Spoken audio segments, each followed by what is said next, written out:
కార్గుల్ భూములని ప్రభుత్వం స్వాధీనం చేసుకోవాలని డిమాండ్ చేశారు మాజీ మంత్రి హరీష్ రావు. భూభారతిలో ఇప్పుడు కూడా అది ప్రభుత్వ భూమి అని చూపిస్తోంది అన్నారు. ఆ 374 ఎకరాలకు ల్యాండ్ సీలింగ్ యాక్ట్ వర్తిస్తుందని స్పష్టం చేశారు హరీష్. ఈ అంశంపై మరింత సమాచారం మా చీఫ్ రిపోర్టర్ రాకేష్ అందిస్తారు. క్లిస్టర్ క్లియర్గా మీరు రాజకీయ ప్రేరేపిత ఆరోపణలు చేస్తున్నారు. 2021లోనే మేము ఆ కాంపౌండ్ వాల్ అవన్నీ చేయడం మొదలుపెట్టాం. దానికి సంబంధించిన గూగుల్ ఎవిడెన్స్ కూడా ఉందని చెప్పారు. మీరు ఇచ్చినటువంటి ప్రెస్ రిలీజ్లోనే మీరే చెప్పినారు సుప్రీంకోర్టులో కేసు పెండింగ్ ఉందని, సుప్రీంకోర్టులో మీకు ఎలాంటి స్టే రాలేదని.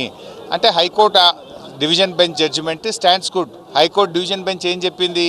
ఈ భూములు ప్రాహిబిటెడ్ భూముల కింద పెట్టడం సబబైన నిర్ణయము. ఆర్డీఓ గారి నిర్ణయాన్ని సమర్థిస్తూ చాలా స్పష్టంగా high court single bench division bench స్పష్టంగా ఆర్డర్స్ ఇచ్చింది. దాని మీద సుప్రీంకోర్టు మీకేం స్టే ఇవ్వలేదు కదా. సుప్రీంకోర్టులో ఎక్కడ స్టే ఇస్తే మ్యాటర్ సుప్రీంకోర్టులో పెండింగ్ ఉన్నట్టు. స్టే లేదు అంటే high court order stands good. High court order is the law of the land. అంటే దాన్ని బట్టి ఈ భూమి నిషేధిత జాబితాలో పెట్టడం కరెక్ట్ అని, ఈ భూమి RDO is the custodian, RDO చేతుల్లో ఈ భూమి ఉండాలనేటువంటి విషయాన్ని కోర్టు చెప్పింది. మరి ఆర్డీఓ చేతిలో ఉండాల్సిన భూమి ఇలా మీ చేతుల్లో ఎందుకున్నది? మీరెందుకు కబ్జా చేస్తున్నారు? దానికి ముందు మీరు సమాధానం చెప్పండి. ఇవాళ ఈ ప్రభుత్వం వెంటనే ఆ భూమిని స్వాధీనం చేసుకోవాలి. As per the ceiling act ప్రకారంగా ఆ భూమి RDO is the custodian of the land. RDO తన స్వాధీనం చేసుకొని తన చేతుల్లో ఆ భూమి పెట్టుకోవాలి. అదేవిధంగా ఇంజంక్షన్ ఆర్డర్ ఉందన్నారు. ఇంజంక్షన్ ఆర్డర్ అనేది సీలింగ్ భూములకు వర్తించదు. మీకు సుప్రీంకోర్టు 5 బెంచ్ జడ్జిమెంట్ ఉంది. ఇది సీలింగ్ పరిధిలోకి వచ్చి తీరుతుంది. అంతేందుకు ఈ ప్రభుత్వం ఇవాళ భూభారతిలో కూడా కాంగ్రెస్ ప్రభుత్వం ఇది గవర్నమెంట్ ల్యాండ్ అనే పెట్టింది కదా. మొన్న ఇప్పుడున్న కలెక్టర్ నారాయణ రెడ్డి గారు కూడా వారు ఒక లెటర్ రాస్తూ ఆ లెటర్లో స్పష్టంగా ఇది గవర్నమెంట్ ల్యాండ్ అని ఇప్పుడున్న కలెక్టర్ నారాయణ రెడ్డి గారు కూడా చెప్పారు.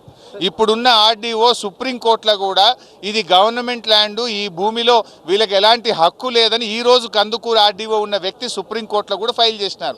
ఆర్డీఓ చెప్పినా, కలెక్టర్ చెప్పినా, భూభారతి చెప్పినా ఇది గవర్నమెంట్ ల్యాండ్ అనే చెప్తున్నారు.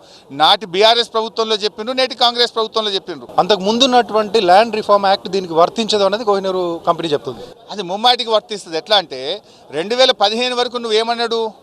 కోహినూరు ఏమన్నది? ఇది మా ల్యాండు అని చెప్పి మీరు అన్నారు కదా. గవర్నమెంట్ ఏమన్నది? ఇది గవర్నమెంట్ ల్యాండు అన్నది. అందువల్ల ఇది గవర్నమెంట్ ల్యాండ్ అని గవర్నమెంట్ క్లెయిమ్ చేయడం వల్ల గవర్నమెంట్ మీకు యాక్షన్ తీసుకోలేదు. బికాజ్ మాదే అన్నది గవర్నమెంట్. మీరేమన్నారు? ఈ భూమి మీది అన్నారు కదా. మీది అన్నప్పుడు మీరు వెంటనే ల్యాండ్ సీలింగ్ కింద మీరు ఫైల్ చేయాలి కదా.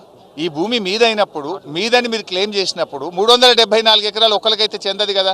మరి భూమి మీదే అయినప్పుడు ఆర్డీఓ దగ్గర ఈ భూమి మాదే, ల్యాండ్ సీలింగ్ యాక్ట్ కింద మాకు ఇన్ని యూనిట్లు వస్తాయి, ఈ భూమిని మాకు అధికారికంగా కేటాయించమని మీరు ఫైల్ చేయాలి కదా.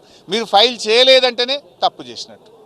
ఇది మా పోరాటం రైతుల పక్షాన, మా పోరాటం ఇది ప్రభుత్వం పక్షాన తప్ప వ్యక్తుల పక్షాన కాదు. ఇలా కాంగ్రెస్ ప్రభుత్వం వ్యక్తుల పక్షాన పనిచేస్తుంది, మేము రైతుల పక్షాన, ప్రజల పక్షాన మేము అడుగుతాం. బహదూర్ ఫ్యామిలీ మాట్లాడుతున్నారు, ప్రెస్ మీట్ పెట్టారు. వాళ్ళు మా కుటుంబాన్ని అనవసరంగా రాజకీయాల కోసం వాడుకుంటున్నారు. మాకు supreme court clear guidance, clear judgment ఇచ్చింది, మాకు పూర్తి హక్కులు ఉన్నాయి. హక్కులతోనే మేము వేరే వాళ్ళకి ప్రైవేట్ కంపెనీలకు అమ్ముకున్నామంట. మీకు సుప్రీంకోర్టు చెప్పింది 2015లో. సుప్రీంకోర్టు ఆర్డర్ వచ్చిన తర్వాత 2022లో హైకోర్టు ఈ భూమి నీకు చెందదు అని చెప్పింది. దాని మీద నువ్వు డివిజన్ బెంచ్కు పోతే కూడా ఈ భూమి నీకు చెందదు అని చెప్పింది. నువ్వు దాని మీద సుప్రీంకోర్టు పోతే కూడా నీకు స్టే దొరకలేదు. అది నీకు సుప్రీంకోర్టు ఇచ్చిన ఆర్డర్ 2015, అది గతహ. నీ భూమి అయిన తర్వాత నువ్వు ల్యాండ్ ట్రిబ్యునల్ కిందకి వచ్చినావు, ల్యాండ్ సీలింగ్ యాక్ట్ కింద వచ్చినావు. ల్యాండ్ సీలింగ్ యాక్ట్ నీకు వర్తిస్తుంది కనుక ఆర్డీఓ ఈ భూమి నీకు చెందదు అన్నాడు. ఆర్డీఓ ఆర్డర్ మీద నువ్వు హైకోర్టు సింగిల్ బెంచ్కి పోతే ఇది నీకు చెందదు అన్నది, డివిజన్ బెంచ్ చెందదు. అంటే సుప్రీంకోర్టు ఆర్డర్ తర్వాత 3 ఆర్డర్లు నీకు అగెనిస్ట్గా వచ్చినాయి. RDO order, single bench order, division bench, high court order. అందువల్ల ఈ నిమిషానికి high court order is the final. ఇది ఖచ్చితంగా ల్యాండ్ సీలింగ్ యాక్ట్లోకి వస్తుంది కాబట్టి ప్రభుత్వం స్వాధీనం చేసుకోవాలని మాజీ మంత్రి హరీష్ రావు డిమాండ్ చేస్తున్నారు.